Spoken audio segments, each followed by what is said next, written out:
Hey folks, Joe Morris with Answers Heaven Speaks. I'm going to be a little congested here. Yesterday was kind of goofy. I didn't have a chance to do the show yesterday.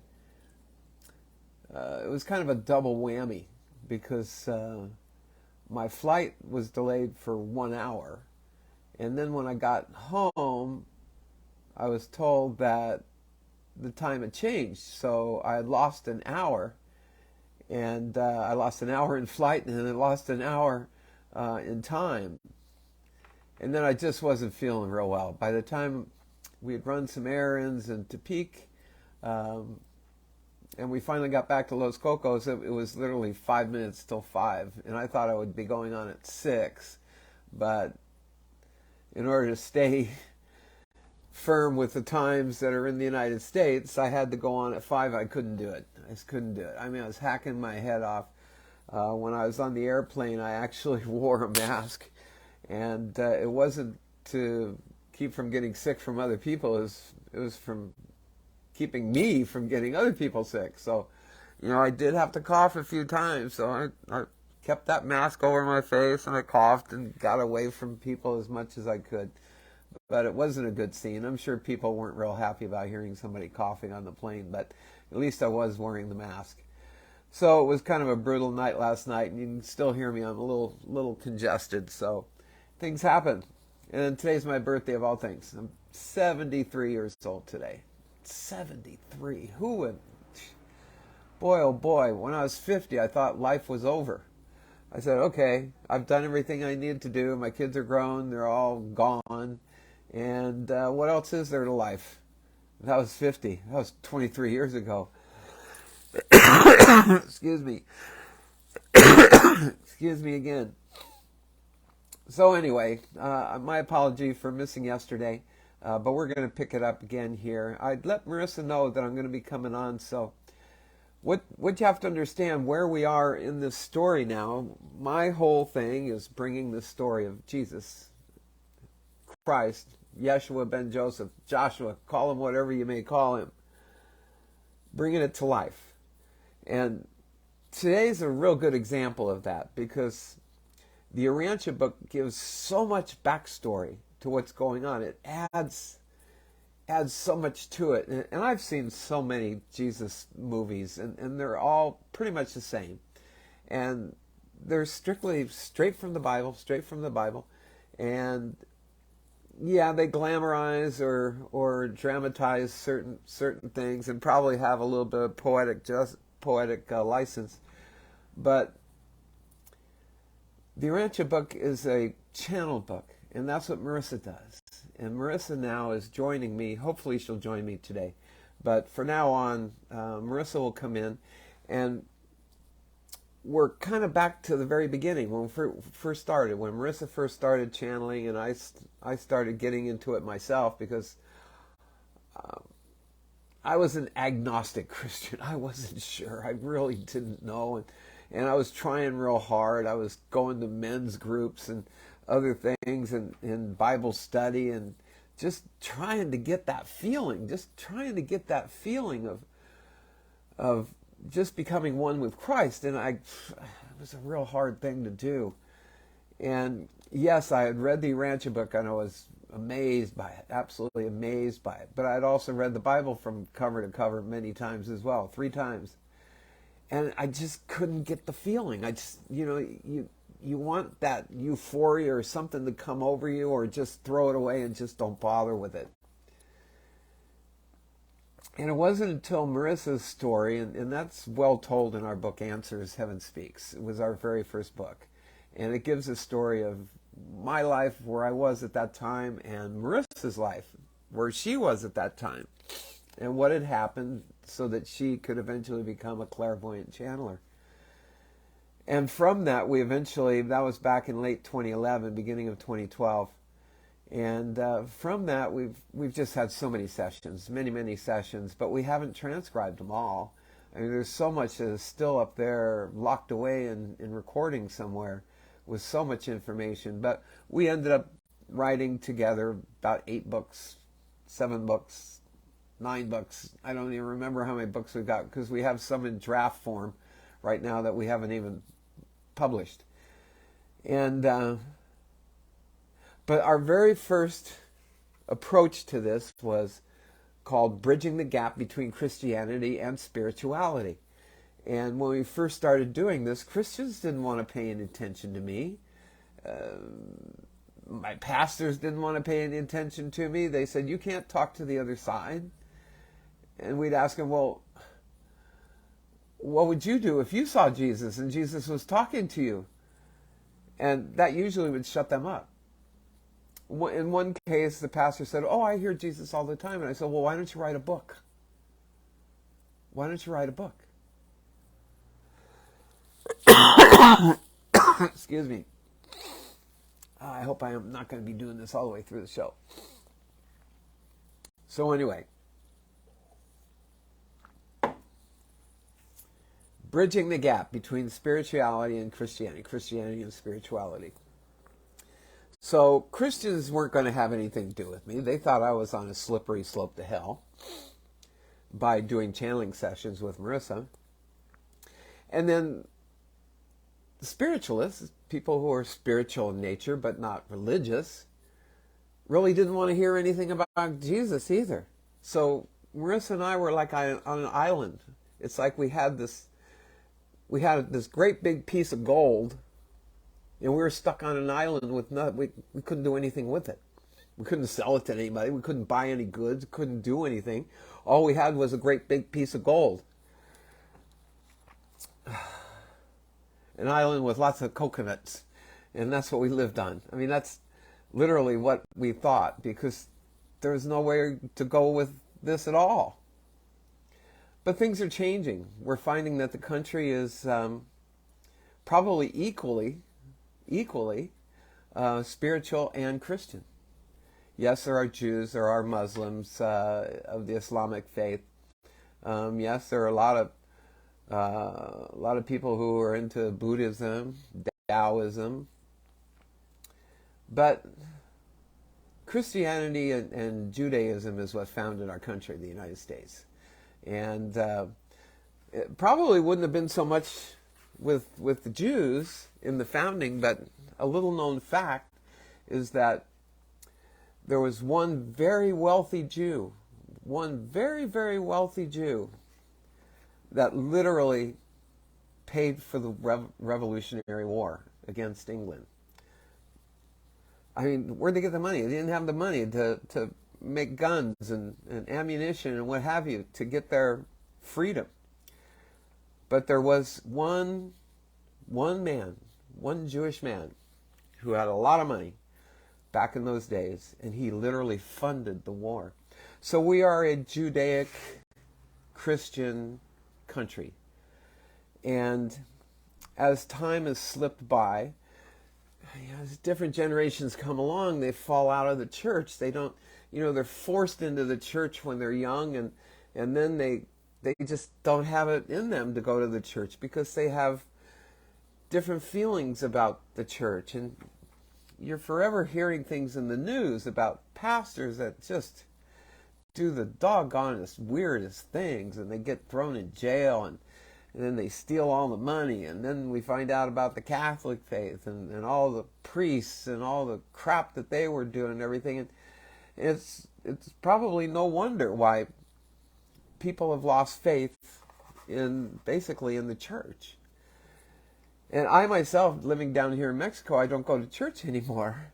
And that's why I do what I do. I'm trying to give something back. And by using my tithes to extend this story as far and wide as I can, I feel like I'm doing God's work and not just paying the electric bill of a church or the salary of a secretary. I mean, that's not going to get the word out.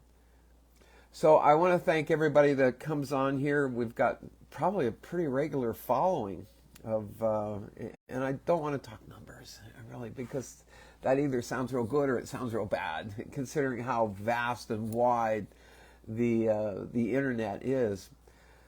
But we're getting to the point where we can reach upwards about 25,000 people a day, and that's from the Facebook Meta platform. And we'll get anywhere from 1,000 to 2,000 people who are watching this on a regular basis. And I go, God, yeah, that's great. There are people who are really interested in following what the story of Christ is. And like I started to say, today's a perfect example, and I'm hoping I can get through all of it. And I'm going to keep an eye out to see if Marisa pops in. Again, I can deal with the Christian part of it. Read a portion of the Bible, read the Urantia book, tell the story, what have you. Where Marisa comes in, and Marisa channels Jesus. She channels Jesus and Peter, and Lord knows who else may come into the story. She protects herself through prayer before she gets on here. I protect myself through prayer before I get on here. But the story of Lazarus is only found, and we all remember the raising of Lazarus. In fact, Lazarus, the name Lazarus, has also become a verb. I mean, the name Lazarus has become a verb because it indicates something that comes to life, comes back to life. And so they call it the Lazarus effect or something like that. And I think that was originally founded by scientists who would find microorganisms or something that had disappeared, many millions of years ago and then showed up again, a couple million years later. And they go, well, that's the Lazarus effect.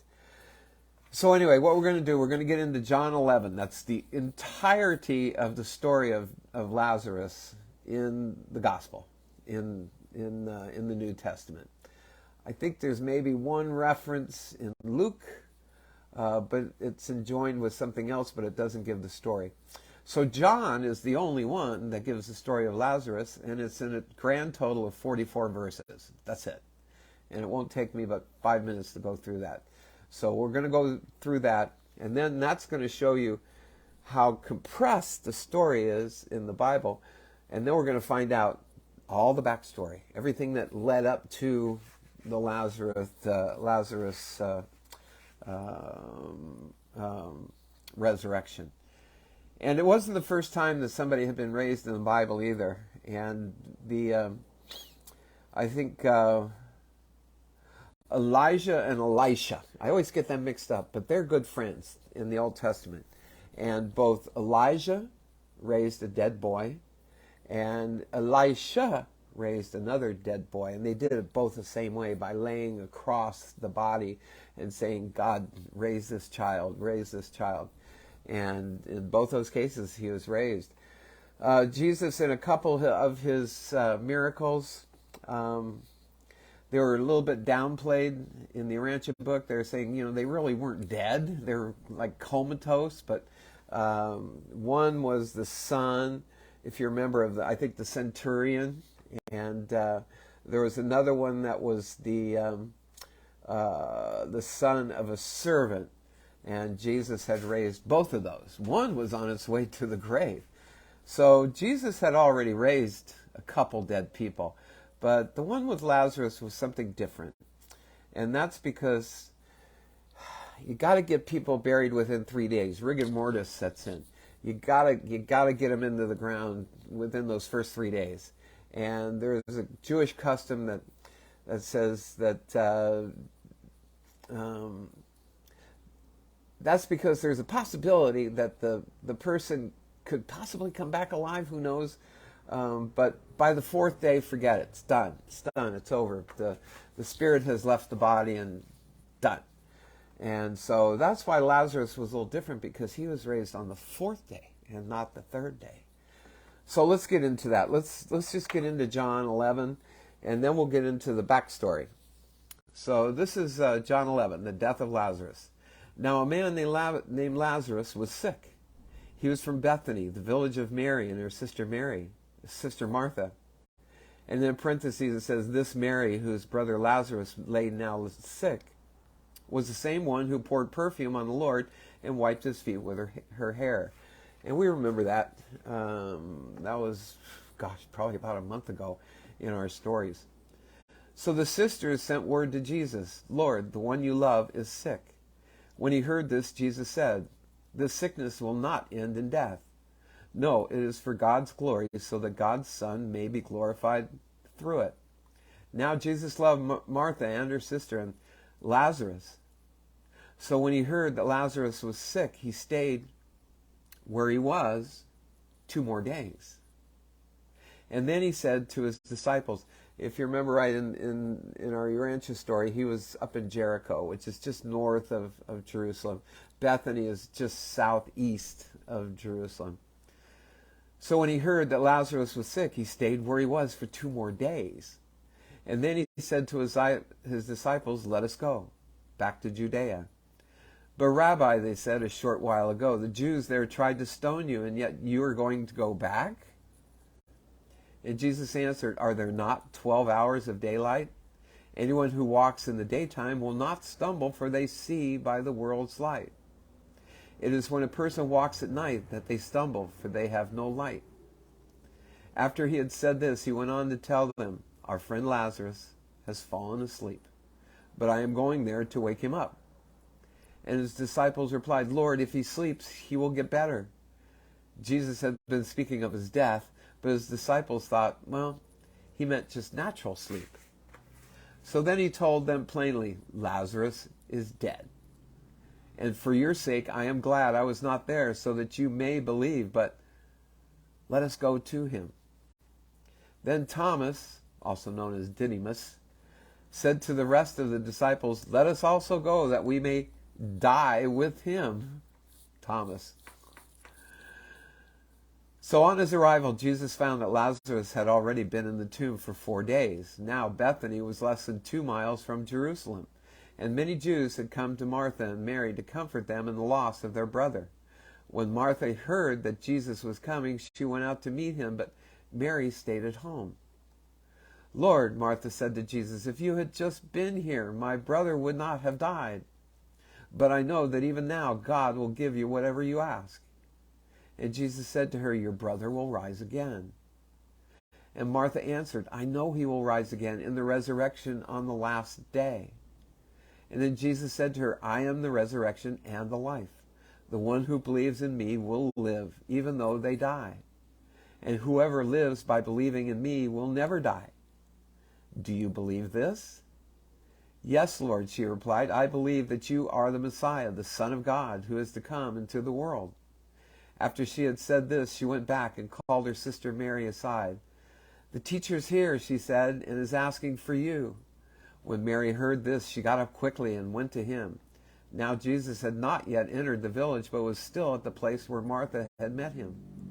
When the Jews who had been with Mary in the house, comforting her, they really weren't comforting her, you'll find out, noticed how quickly she got up and went out, they followed her, supposing she was going to the tomb to mourn there. When Mary reached the place where Jesus was and saw him, she fell at his feet and said, Lord, if you had been here, my brother would not have died. When Jesus saw her weeping, and the Jews who had come along with her also weeping, he was deeply moved in spirit and troubled. In the Urantia book it says that he wept as well. So he says, where have you laid him? Come and see, Lord, they replied. And then Jesus wept. Jesus wept. The Urantia book's going to concur with that. Then the Jews said, see how he loved him? But some of them said, could not he who opened the eyes of the blind man have kept this man from dying? So Jesus, once more deeply moved, came to the tomb, and it was a cave with a stone laid across the entrance. And he said, take away the stone. But Lord, said Martha, the sister of the dead man, by this time there is a bad odor, for he has been there for 4 days. Then Jesus said, did I not tell you that if you believe, you will see the glory of God? So they took away the stone. Then Jesus looked up and said, Father, I thank you that you have heard me. I knew that you always hear me, but I said this for the benefit of the people standing here, that they may believe that you sent me. When he had said this, Jesus called in a loud voice, Lazarus, come out. And then the dead man came out, his hands and feet wrapped with strips of linen and a cloth around his face. And Jesus said to them, take off the grave clothes and let him go. And then that leads right into the plot to kill Jesus. So That is the entirety of the Lazarus story. Let's see how the Urantia book goes through that story. It was shortly after noon when Martha started out to meet. This is the Urantia book. Get rid of some of that glare. It was shortly, and how are we doing on time? Let's see if we can get through this. I hope we can. I think we can. And I'm watching to see if Marisa comes in. Not sure if she's going to make it today. We'll soon find out. It was shortly after noon when Martha started out to meet Jesus as he came over the brow of the hill near Bethany. Her brother Lazarus had been dead 4 days and had been laid away in their private tomb at the far end of the garden late on Sunday afternoon. The stone at the entrance of the tomb had been rolled in place on the morning of this day, Thursday. When Martha and Mary sent word to Jesus concerning Lazarus' illness, they were confident the Master would do something about it. They knew that their brother was desperately sick, and though they had hardly dared hope that Jesus would leave his work of teaching and preaching to come to their assistance, they had such confidence in his power to heal disease that they thought he would just speak the curative words and Lazarus would immediately be made whole. And when Lazarus died a few hours after the messenger left Bethany for Philadelphia, they reasoned that it was because the Master did not learn of their brother's illness until it was just too late, until he had already been dead for several hours. See, the biblical account doesn't even mention that the messenger was one of David's messengers, David Zebedee. But they, with all of their believing friends, were greatly puzzled by the message which the runner brought back Tuesday forenoon when he reached Bethany. The messenger insisted that he heard Jesus say, "This sickness is really not to the death." Neither could they understand why he sent no word to them, nor otherwise proffered assistance. Many friends from nearby hamlets and others from Jerusalem came over to comfort the sorrow-stricken sisters. Lazarus and his sisters were the children of a well-to-do and honorable Jew, one who had been the leading resident of the little village of Bethany. And notwithstanding that all three had long been ardent followers of Jesus, they were highly respected by all who knew them. They had inherited extensive vineyards and olive orchards in this vicinity, and that they were wealthy was further attested by the fact that they could afford a private burial tomb on their own premises. Both of their parents had already been laid away in this tomb. That would seem kind of strange, wouldn't it? To be burying your family members next to your mom and your dad in that same grave, and they've long since deteriorated. But I guess they're all wrapped in linens anyway, so hard to tell. Here comes Drew. Drew's coming back. That means the puppies are here too. So they're going to start barking. Mary had given up the thought of Jesus coming and was abandoned to her grief. But Martha clung to the hope that Jesus would come, even up to the time on that very morning when they rolled the stone in front of the tomb and sealed the entrance. Even then she instructed a neighbor lad to keep watch down the Jericho road from the brow of the hill to the cast to the east of Bethany. And it was this lad who brought tidings to Martha that Jesus and his friends were now approaching. When Martha met Jesus, she fell at his feet, exclaiming, "Master, if you had been here, my brother would not have died." Many fears were passing through Martha's mind, but she gave expression to no doubt, nor did she venture to criticize or question the Master's conduct as related to Lazarus' death. When she had spoken, Jesus reached down and, lifting her upon her feet, said, "Only have faith, Martha, and your brother shall rise again." I'm trying to see if Marisa's coming in. Then answered Martha, "I know that he will rise again in the resurrection of the last days. And even now I believe that whatever you shall ask of God our Father will give it to you." Then said Jesus, looking straight into the eyes of Martha, "I am the resurrection and the life. He who believes in me, though he dies, yet shall he live. In truth, whosoever lives and believes in me shall never really die. Martha, do you believe this? And Martha answered the Master, yes, I have long believed that you are the deliverer, the Son of the living God, even he who should come to this world.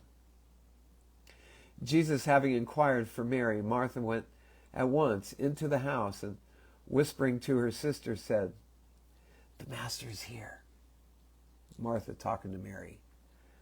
Now Mary's stuck in her house with all these so-called mourning Jews, but they're not really mourning. They just want her money. So Martha says, the Master is here, and he's asked for you, Mary. And when Mary heard this, she rose up quickly and hastened out to meet Jesus, who still tarried at the place some distance from the house where Martha had first met him. The friends who were with Mary, seeking to comfort her, when they saw that she rose up quickly and went out, followed her, supposing that she was going to the tomb to weep. Many of those present were Jesus' bitter enemies. That is why Martha had come out to meet him alone, and also why she went in secretly to inform Mary that he had asked for her. Martha, while craving to see Jesus, desired to avoid any possible unpleasantness which might be caused by his coming suddenly into the midst of a large group of his Jerusalem enemies. It had been Martha's intention to remain in the house with her friends while Mary went to greet Jesus, but in this she failed, for they all followed Mary. Happy birthday to you. Oh my gosh, I'm doing my show. Happy birthday to you. Oh, show me. Happy birthday, dear Papa. Oh, Happy birthday to you. oh, how exciting. Thank you, you guys. Whoa, it went out just in time. Happy birthday, Papi. Happy birthday, Daddy. Thank you, sweetie. I appreciate it. Thanks, sweetheart. Okay, I'll eat it later. Thank you. You're welcome. Oh my gosh, nice little interruption there. Oh, Tony, can you go ahead and close up that door, please? Yes. Thank you. Oh, birthdays! Don't you just love birthdays? Oh God. Oh, and thanks to all those who wrote and wished me a happy birthday today. I really appreciate it. Boy, oh boy. The numbers keep getting bigger and bigger, don't they? Ay, ay, ay, ay, ay. Whoa. But as they say, 70s are the new 50s, right? And I was saying earlier, oh my gosh, I thought I was done when I was 50. But probably when I get to 80s, they'll go, oh, 80s are the new 60s. So, Lord knows. All I know is to people who are younger than me, I'm ancient. But anyway, let's get back on. So far, you can see there's so much backstory to the whole Lazarus thing. I mean, it's very kind of short and concise there in John's account. And Matthew, Mark, and Luke, they didn't even have a story at all. Okay, so let's see. Where are we out here? Oh, let's see. Happy birthday to you. It had been Martha's intention to remain in the house with their friends while Mary went to greet Jesus, but in this she failed, for they all followed Mary and so found themselves unexpectedly in the presence of the Master. Martha led Mary to Jesus, and when she saw him, she fell at his feet, exclaiming, "If you had only been here, my brother would not have died." And when Jesus saw how they all grieved over the death of Lazarus, his soul was moved with compassion. When the mourners saw that Mary had gone to greet Jesus, they withdrew for a short distance, while both Martha and Mary talked with the Master and received further words of comfort and exhortation to maintain strong faith in the Father and complete resignation to his divine will. The human mind of Jesus was mightily moved by the contention between his love for Lazarus and the bereaved sisters, and his disdain and contempt for the outward show of affection manifested by some of these unbelieving believers and murderously intentioned Jews. So Jesus indignantly resented the show of force and outward mourning for Lazarus by some of these professed friends, inasmuch as such false sorrow was associated in their hearts with so much bitter enmity towards himself. Some of these Jews, however, were sincere in their mournings, for they were actually real friends of the family, but just a small portion of them. So at the tomb of Lazarus, after Jesus had spent a few moments in comforting Martha and Mary, apart from the mourners, he asked them, "Where have you laid him?" Then Martha said, "Come and see." And as the master followed on in silence with the two sorrowing sisters, he wept. When the friendly Jews who followed after them saw his tears, one of them said, "Behold, how he loved him. Could not he who opened the eyes of the blind have kept this man from dying?" By this time they were standing before the family tomb, a small natural cave or declivity in the ledge of rock, which rose up some 30 feet at the far end of the garden plot. And it's difficult to explain to human minds. This is now we're getting the viewpoint of the midwayers here, who's being channeled. It is difficult to explain to human minds just why Jesus wept. While we have access to the registration of the combined human emotions and divine thoughts as of record in the mind of the personalized adjuster is that, I always say, that Spirit of God is like a GPS, it's like a hard drive in your head, and that is your personalized adjuster. We're not altogether certain about the real cause of these emotional manifestations. We are inclined to believe that Jesus wept because of a number of thoughts and feelings which were going through his mind at this time, such as 1. He felt a genuine and sorrowful sympathy for Martha and Mary. He had a real and deep human affection for these two sisters who had lost their brother. Number 2, he was perturbed in his mind by the presence of the crowd of mourners, some sincere and some merely pretenders. He always resented these outward exhibitions of mourning. He knew the sisters loved their brother and had faith in the survival of believers. These conflicting emotions may possibly explain why he groaned as they came near the tomb. So he groaned. Number 3, he truly hesitated about bringing Lazarus back to the mortal life. His sisters really needed him, but Jesus regretted having to summon his friend back to experience the bitter persecution which he well knew Lazarus would have to endure as a result of being the subject of the greatest of all demonstrations of the divine power of the Son of Man, raising somebody from the dead. And in doing a little research on that, the Eastern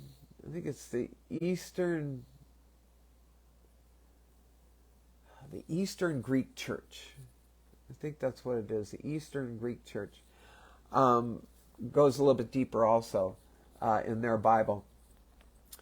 And it says that Lazarus never smiled. He lived 30 more years after his resurrection, and he not once smiled.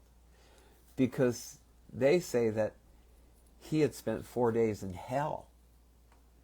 And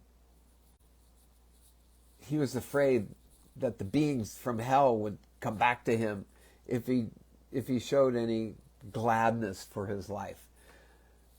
I don't know, that's the way the story goes. But Lazarus, even though he was raised from the dead, he may not have been real happy about it. For most people, even Marisa, I mean, and you read about people who have had near-death experiences. They've died either in the hospital or they're in a car accident or something, and they go over to the other side and they don't want to come back. They don't want to come back. They go, okay, I like it better here. I like it here better than I like it down there. I mean, there's too much crap going on down there. And they don't like coming back. They just don't. I remember a young pastor, wrote a book about dying.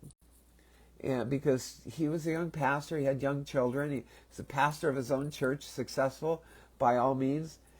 And he had a heart attack or something and died in his bed.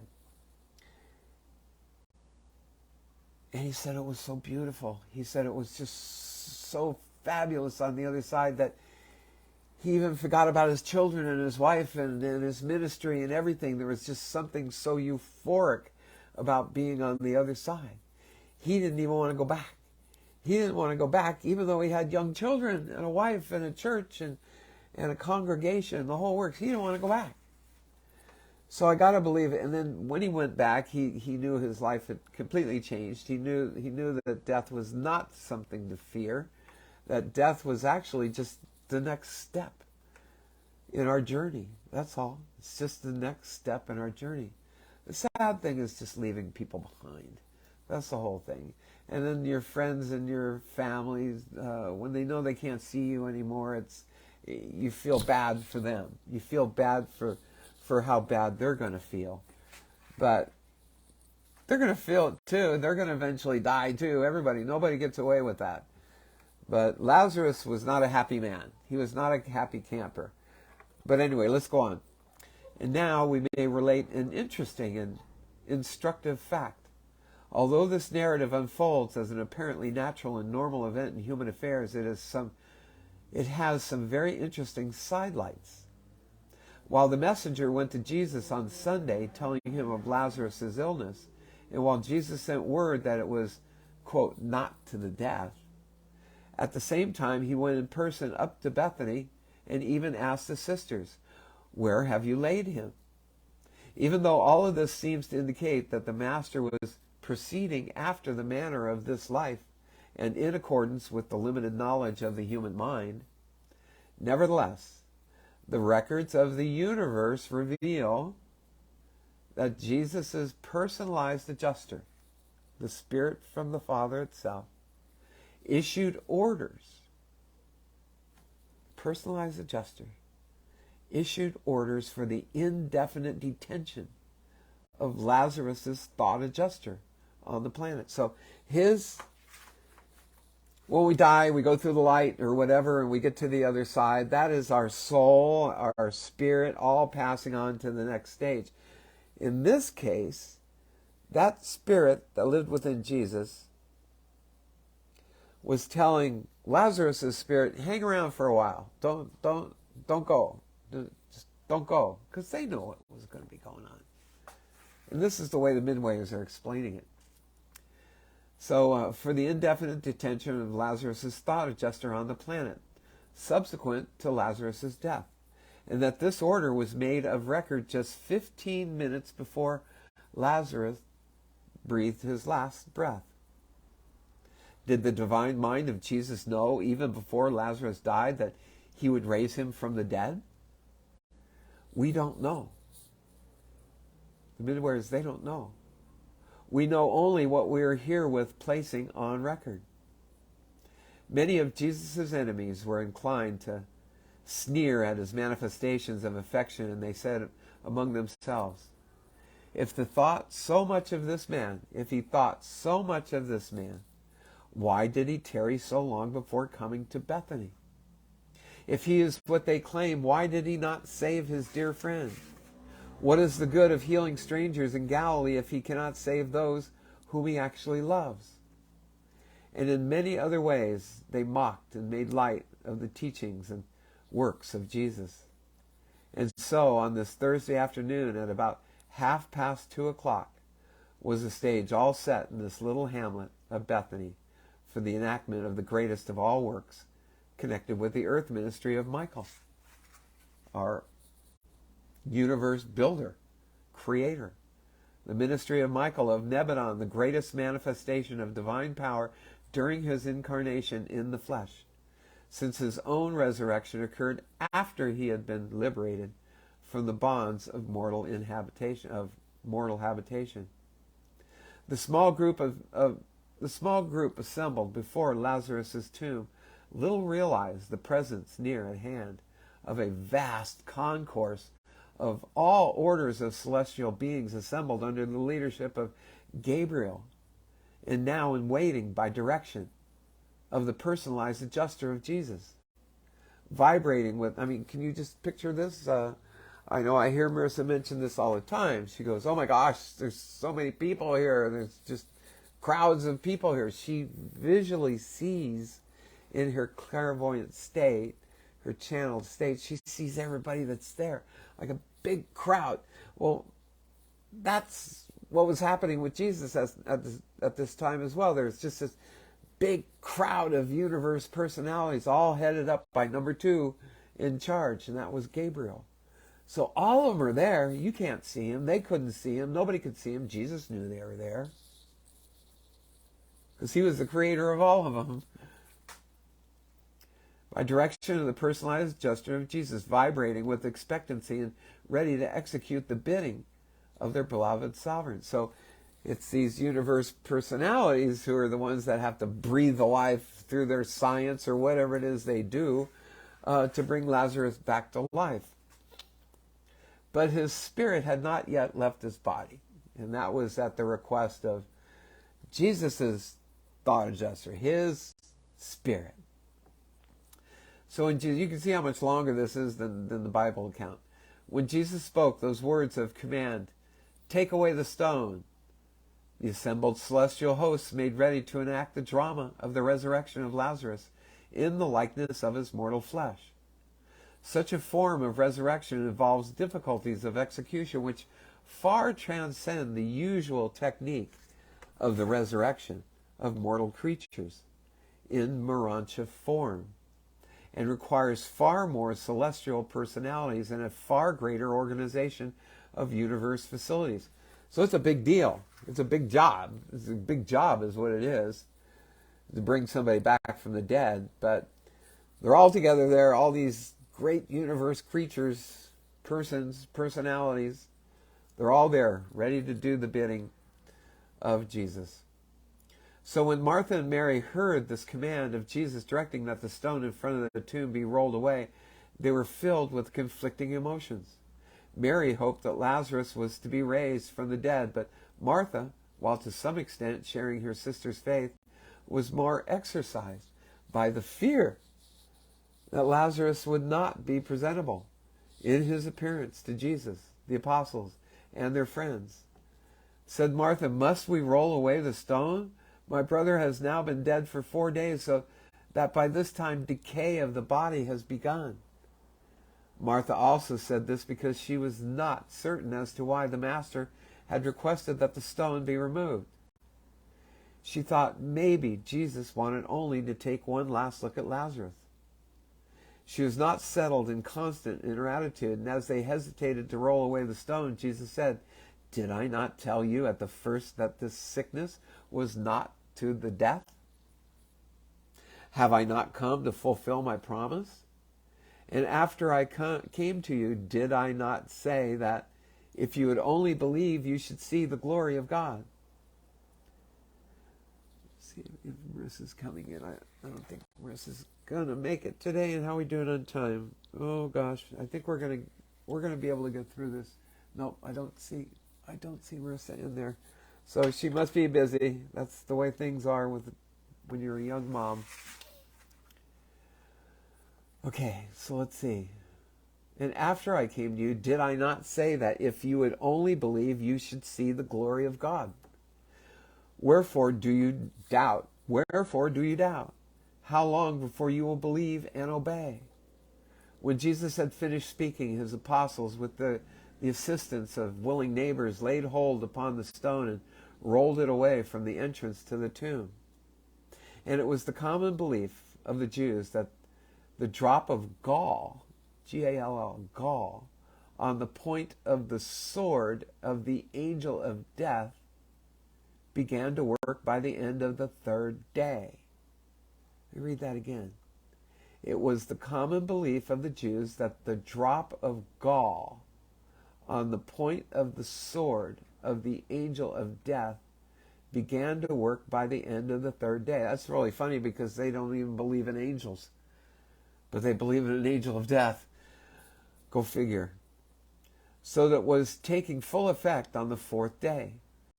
They allowed that the soul of man might linger about the tomb until the end of the 3rd day, seeking to reanimate the dead body. But they firmly believed that such a soul had gone on to the abode of departed spirits ere the 4th day had dawned.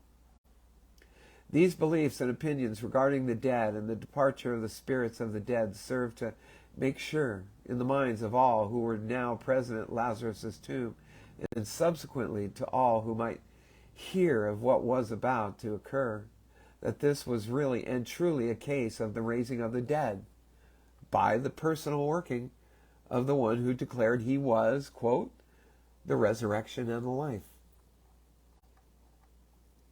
So as this company of some 45 mortals stood before the tomb, they could dimly see the form of Lazarus wrapped in linen bandages, resting on the right lower niche of the burial cave. While these earth creatures stood there in almost breathless silence, a vast host of celestial beings had swung into their places, preparatory to answering the signal for action when it should be given by Gabriel, their commander. So Jesus lifted up his eyes and he said, Father, I am thankful that you heard and granted my request. I know that you always hear me, but because of those who stand here with me, I thus speak with you, that they may believe that you have sent me into the world. Don't forget, there's all his enemies, his Pharisee enemies are there. And that they may know that you are working with me in that which we are about to do. And when he had prayed, he cried with a loud voice, Lazarus, come forth. Though these human observers remained motionless, the vast celestial host was all astir in unified action in obedience to the Creator's word. In just 12 seconds of earth time, 12 seconds of earth time, the hitherto lifeless form of Lazarus began to move and presently sat up on the edge of the stone shelf whereon it had rested. His body was bound about with grave cloths, and his face was covered with a napkin. And as he stood up before them alive, Jesus said, Loose him and let him go. All save the apostles with Martha and Mary fled to the house. They were pale with fright and overcome with astonishment. While some tarried, many hastened to their homes. Lazarus greeted Jesus and the apostles and asked the meaning of the grave cloths and why he had awakened in the garden. Jesus and the apostles drew to one side while Martha told Lazarus of his death, burial, and resurrection. She had to explain to him that he had died on Sunday and was now brought back to life on Thursday, inasmuch as he had no consciousness of time since falling asleep in death. As Lazarus came out of the tomb, the personalized adjuster of Jesus, now chief of his kind in this local universe, gave command to the former adjuster of Lazarus, now in waiting, to resume abode in the mind and soul of the resurrected man. Then went Lazarus over to Jesus and with his sisters knelt at the Master's feet to give thanks and offer praise to God. Jesus, taking Lazarus by the hand, lifted him up, saying, My son, what has happened to you will also be experienced by all who believe this gospel, except that they shall be resurrected in a more glorious form. You shall be a living witness of the truth which I spoke. I am the resurrection and the life. But let us all now go into the house and partake of nourishment for these physical bodies. And as they walked toward the house, Gabriel dismissed the extra groups of the assembled heavenly hosts, while he made record of the first instance on earth and the last, where a mortal creature had been resurrected in the likeness of the physical body of death. Lazarus could hardly comprehend what had occurred. He knew he had been very sick, but he could recall only that he had fallen asleep and then been awakened. He was never able to tell anything about these 4 days in the tomb because he was wholly unconscious. This is different. This is different than what the Greeks believed happened. Don't know. We don't know. We don't know what's true. Time is non-existent to those who sleep the sleep of death. Though many believed in Jesus as a result of this mighty work, others only hardened their hearts the more to reject him. By noon the next day, the story had spread over all of Jerusalem, and scores of men and women went to Bethany to look upon Lazarus and talk with him. And the alarmed and disconcerted Pharisees hastily called a meeting. Of course they did. They hastily called a meeting of the Sanhedrin that they might determine what should be done about these new developments. They're going, oh my God, he just raised somebody from the dead. Oh my God, should we kill him? He'll probably come back to life again. Lord knows. How are we doing on time? Still got a few minutes. Although I think I may just get into this. I really kind of wanted to focus in on Lazarus, and that's it, and his raising.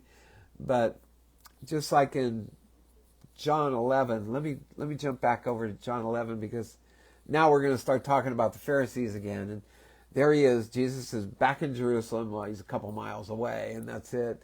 The apostles are really mad at him for putting himself at risk again of getting arrested. So let me read the rest of John 11. The story of Lazarus was 44 verses, starting with 45. There aren't many. There's a few here. Therefore, many of the Jews who had come to visit Mary and had seen what Jesus did believed in him. But some of them went to the Pharisees and told them what Jesus had done. Then the chief priests and the Pharisees called a meeting of the Sanhedrin. That's right where we are in the story. John does cover it pretty good. And they say, what are we accomplishing? They asked. Here is this man performing many signs. If we let him go on like this, everyone will believe in him. And then the Romans will come and take away both our temple and our nation. I mean, they're afraid of losing their faith and their entire civilization because of Jesus. Then one of them, named Caiaphas, who was high priest that year, spoke up. You know nothing at all. You do not realize that it is better for you that one man die for the people than that the whole nation perish. So it's Caiaphas that wants Jesus dead to save the whole nation of the Jews. He did not say this on his own, but as high priest that year he prophesied that Jesus would die for the Jewish nation. And not only for that nation, but also for the scattered children of God, to bring them together and make them one. So from that day on, they plotted to take his life. This is John 11. Therefore, Jesus no longer moved about publicly among the people of Judea. Instead, he withdrew to a region near the wilderness, to a village called Ephraim. Let's see if that's what the Urantia book says, where he stayed with his disciples. When it was almost time for the Jewish Passover, many went up from the country to Jerusalem for their ceremonial cleansing before the Passover. And they kept looking for Jesus, and as they stood in the temple courts, they asked one another, what do you think? Isn't he going to come to the festival at all? But the chief priests and the Pharisees had given orders that anyone who found out where Jesus was should report it, so that they might arrest him. And that's the end of John 11. And that's kind of where we are now in the Urantia book, because he's now lifted Lazarus up. And let's see, is this the right one? Nope. Pray and mission. Nope. Yeah.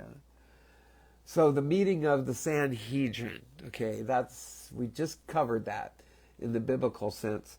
But we're too far along right now, and I don't really want to start it. I'm going to start in on this tomorrow. So it'll be easy kind of to explain where we are when I get started tomorrow.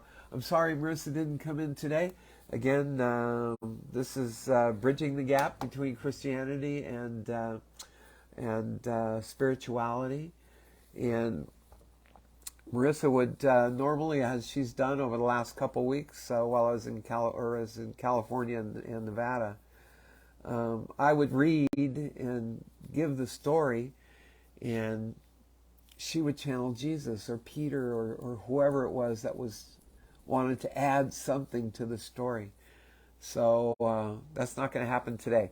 So hopefully Marisa will join us tomorrow, and we'll continue bridging the gap between all those Christians out there who don't believe in channeling, Their pastors all tell them, no, no, no, no, no. And they show every place in the Bible where it says, don't talk to spirits, don't talk to the other side, what have you. But I really don't think Jesus would allow this all to be going on. He wouldn't be allowing this to go on if he thought that it was evil to talk to him. I think he wants this world to save itself. I really think that the book of Revelation is currently in effect. I think it has been for at least 7 years now, because we know the white horse came and left, and we have the red horse with us right now, and the calamities and all the things that are going to take place during the reign of the red horse have yet to come, and they could come very soon, because there's just a lot of strife going on. I feel bad for the Brazilians. They didn't vote in the president that they got, because they work with those stinking machines, and the machines selected who was going to be their president. The people didn't elect. I don't even want to say the guy's name. He used to be the president. He was president for 2 terms, but now he's older. They all know he's communist, and I don't know. I feel bad for the people in Brazil, because their life is going to get really weird now. They're going to lose their democracy. Last democracy, literally, in South America.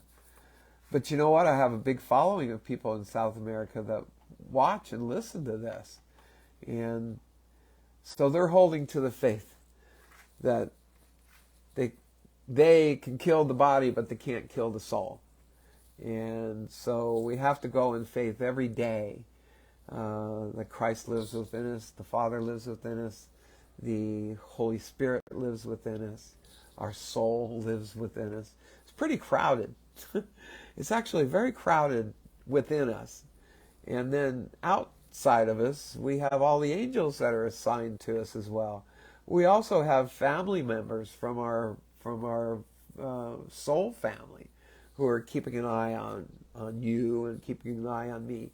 So, I mean, we got this team. I keep calling it a team. The team works just like in the raising of Lazarus. It took a team in the matter of 12 seconds to do their thing to bring Lazarus back to life. If they can bring Lazarus back to life, they can keep you from getting hit by a car. They know you're going to get hit by a car, so they're going to cause you to leave your keys in the house, and when you get to your car and go, oh gosh, I got to get my keys.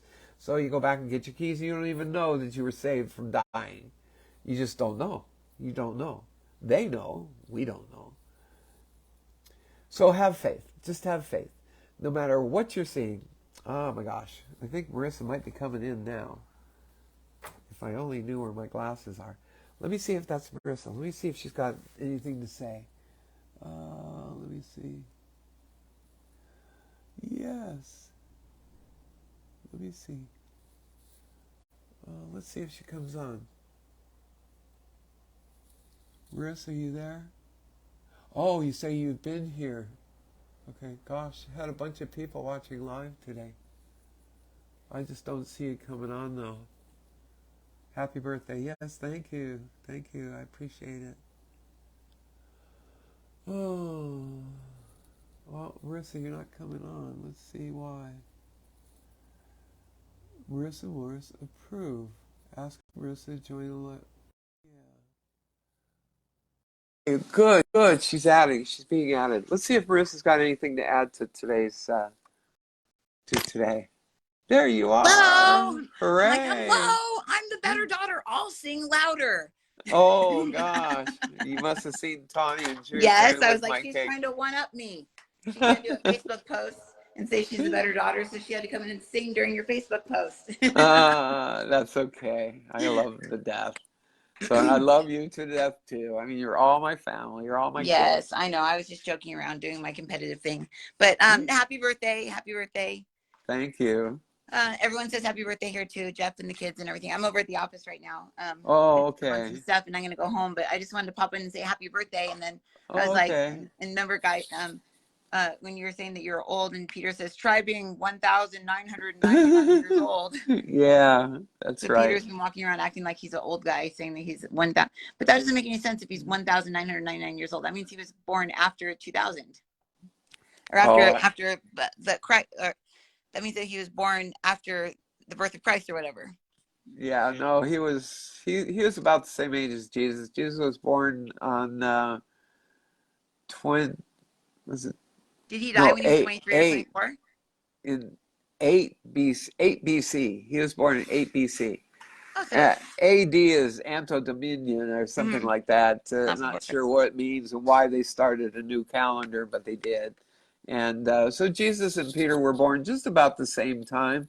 So That means he they're, probably died at like 32 or 33 years old. So that would make sense because 19999 would be 23 years. That'd yeah, be 23 plus another 8. So that's about 32 years old. Oh my gosh. Yeah, he was probably like 32 or 33 when he died. yeah, And that's when we become our soul. And so if people don't have their soul waiting for them, they, in essence, they don't have their Christ body waiting for them, they die. Like okay. if you don't have a soul, that's why so many people, like musicians and stuff, all die between ages 27 to 33. Because that's like the Yeah, time when you, somebody else. There's just I see every day I see these young people dying. mm-hmm. It makes no sense. And they go, gee, I wonder why he died. Oh, he had a bad heart. Well, Well, it's because they don't have come on.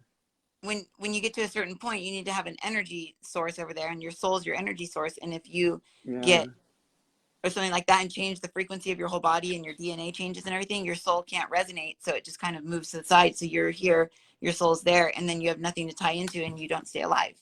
You stay alive over there, you go back to your soul. Oh, that's interesting. So people that are passing away right now, they're going back to their soul and they're living the life of their soul's path. They were just so far off their soul's path. Not that they don't have a soul, but they didn't have a soul to it's like almost like we ride inside. Jesus is saying we drive inside of our soul. Our soul is like our vehicle. And as the soul is a vehicle, if you jump out of the soul keeps going. It doesn't stop.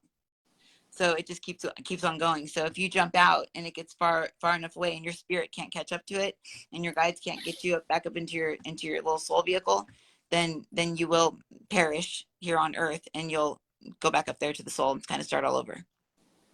just doesn't seem right to see so many young people dying. And we know it's, But who says this is the better place to be here than wherever everyone else is? You know, that's what they're saying. They're saying, who says that this is the better place? yeah, That's the better place. Every place is just a place. So whether you're here, whether you're there, the difference is that you're separated from the ones that you love. So you get attached to people, you get attached to personalities, and you get attached to consciousness and awareness and beings that are, multidimensional beings. You get, it's like they say, the same actors can play in the same movie, but like, um, 1, 2, and 3. They talk about like Brad Pitt and Julia Roberts and George Clooney. They're all in that movie together or whatever. There's like 3 of them. They're casino movies or something. And they said that they're all the same people playing the same roles, but they're in different movies and they're different. The same producers and everything, but it's just done differently because they're different ages and they have more experience here or there. But they may go, oh, I really like the second movie better, and one may say, no, I really like the first movie better. But then they really also have their lives outside of the movie. They're just in that. So our consciousness has a life outside of this, and then it takes a little piece of itself and puts it inside of us. So it's just a little piece of our consciousness is inside of this reality.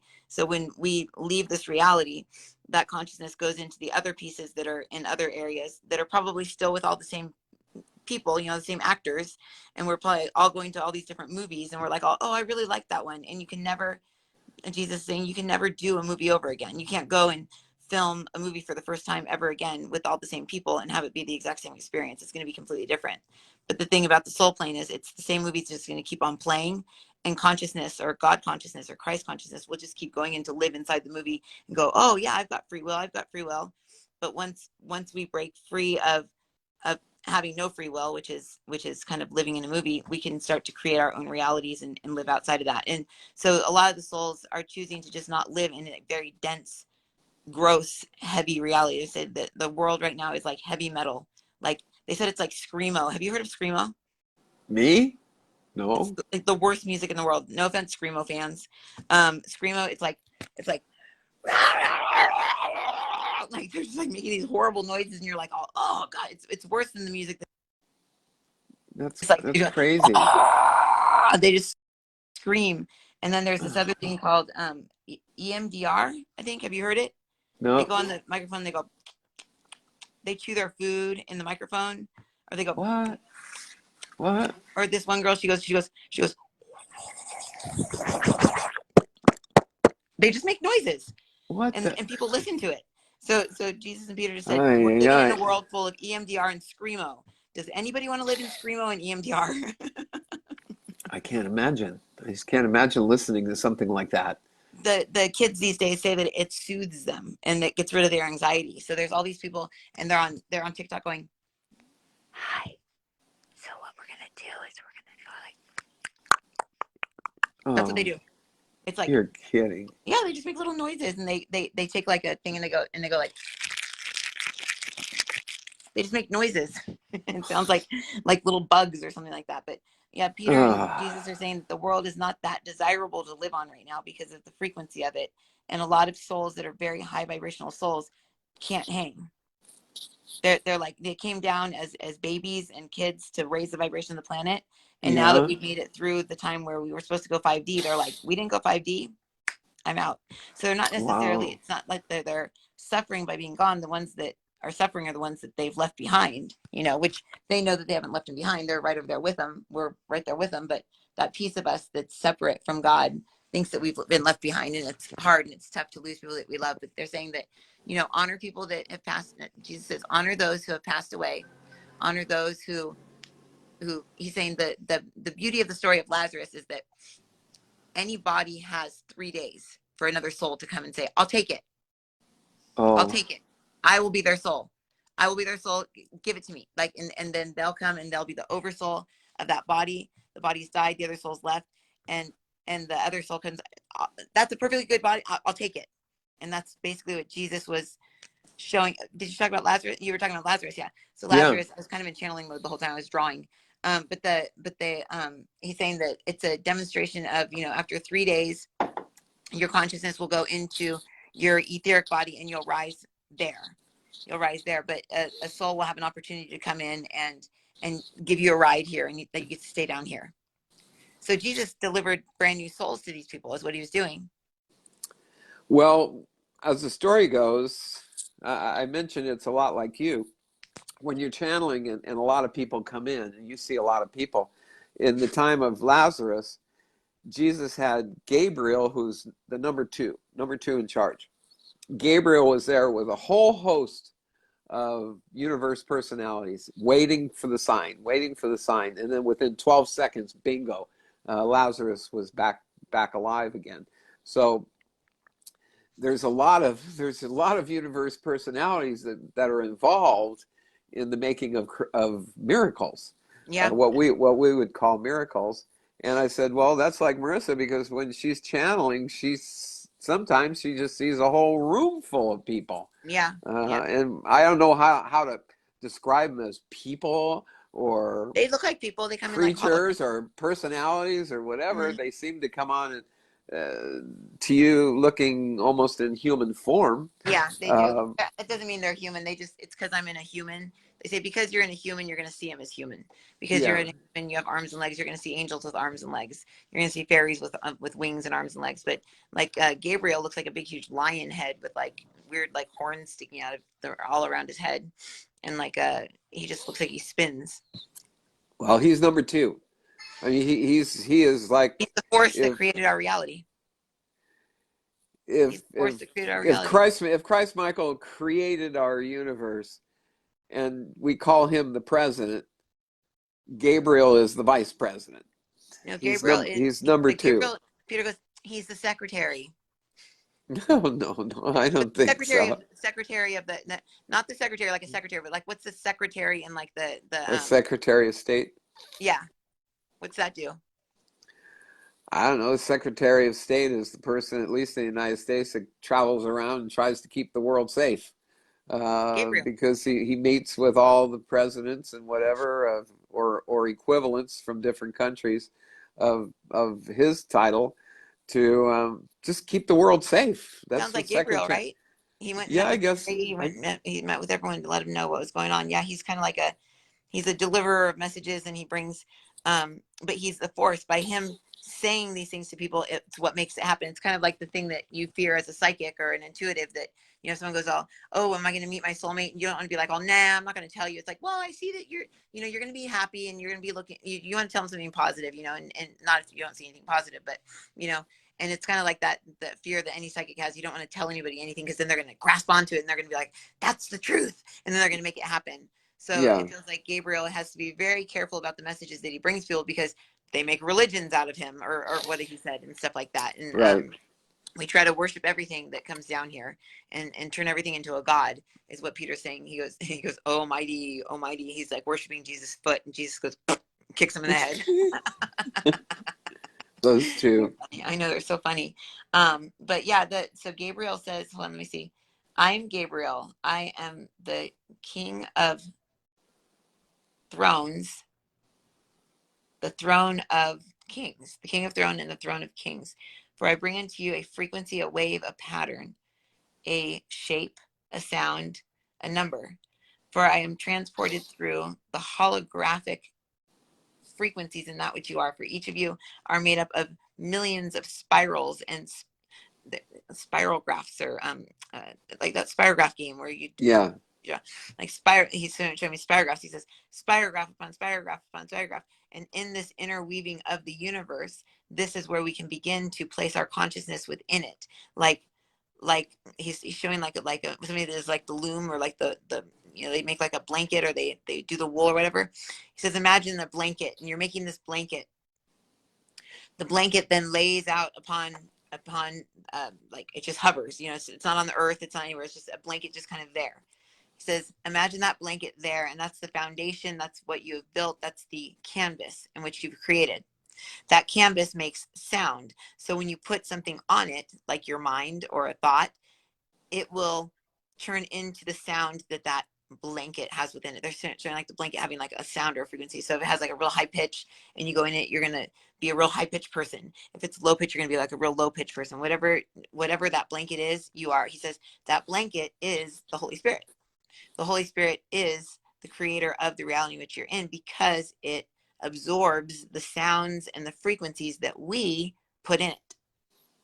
So when we place these sounds and frequencies within this blanket of time, or this blanket of space, this blanket in which you are all interwoven into, and you're all cut from this cloth, cut from this blanket, the Holy Spirit, you're all made divinely the same, in a sense, with the same frequency, with the same tune, with the same intention. And the Holy Spirit is abundance, love, gratitude, faith, creation, and exploratory curiosity. This is what your universe is based on. But we place this into this Holy Spirit. The Holy Spirit then is bigger than any of you could ever possibly imagine, but smaller than any of you could possibly imagine at the same time.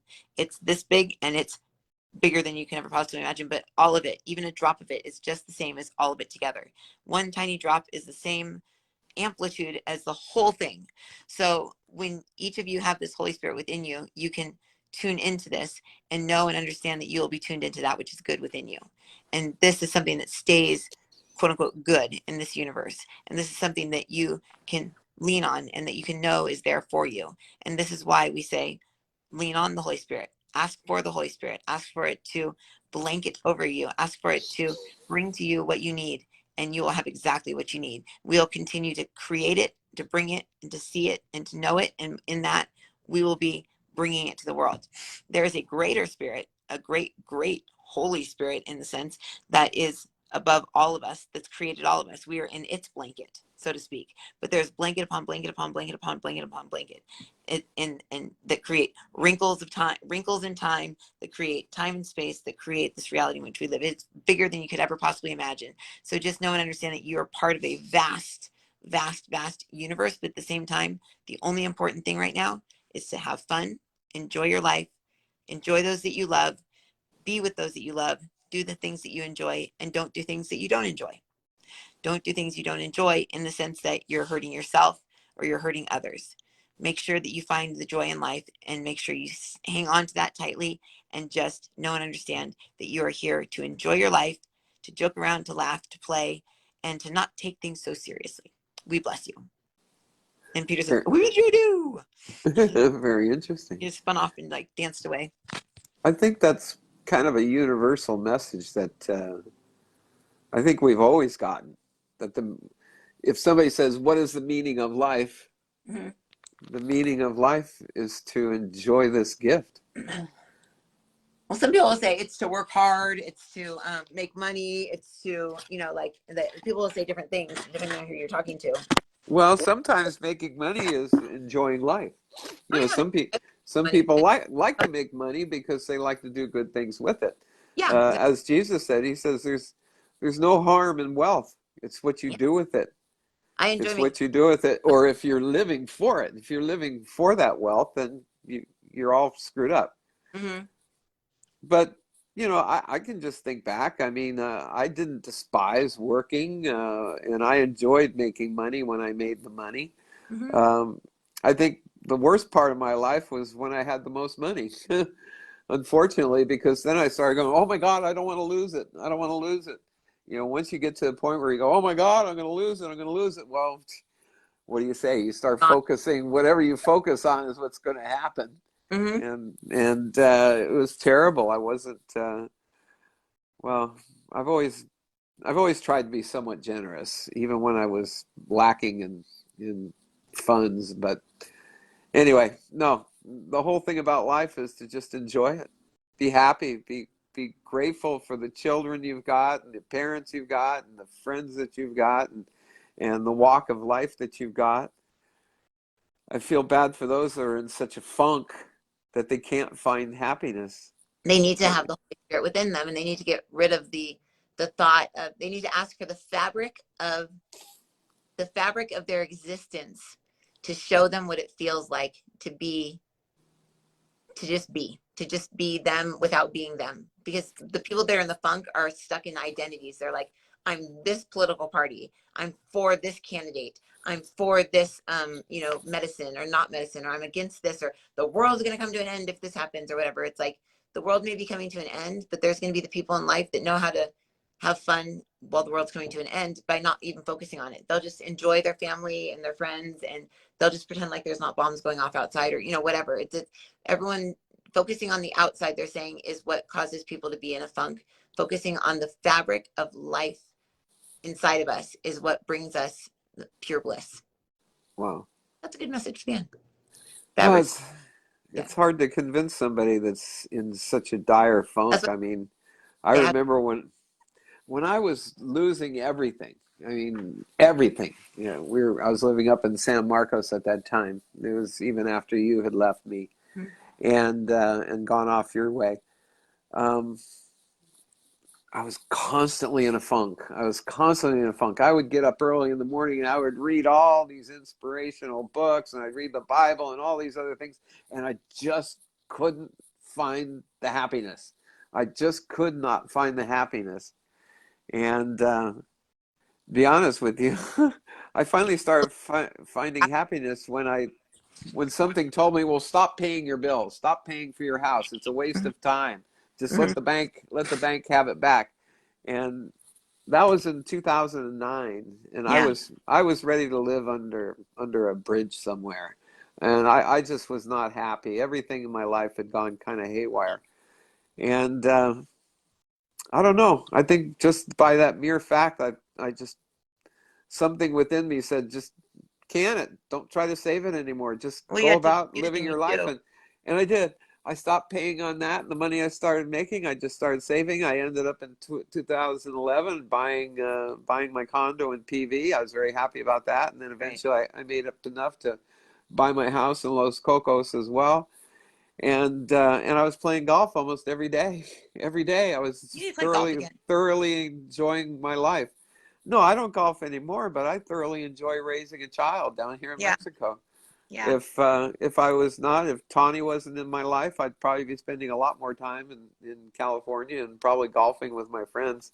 Yeah. But I think it's a good trade-off. Tawny is something just very special, and she's a very special girl, and she's very special in my life, and she's going to do good things. There's just something about her that she's just going to be She's I going to be special. I just know she's going to be special. She already is. She already is special. Yeah.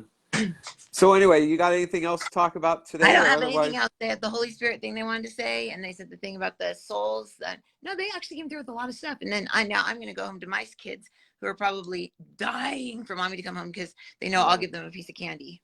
Oh, okay. Oh. And Madison, if you're Well, watching they this right got now, hit buckets heart. full of candy from yesterday. From what I saw, they got a lot of candy yesterday. Oh man, you should. When we were trying to get a You, picture of them for you, like, hi, Papa, but he was like, happy birthday, Papa, like screaming. I was like, oh my gosh, this kid has had a lot of candy.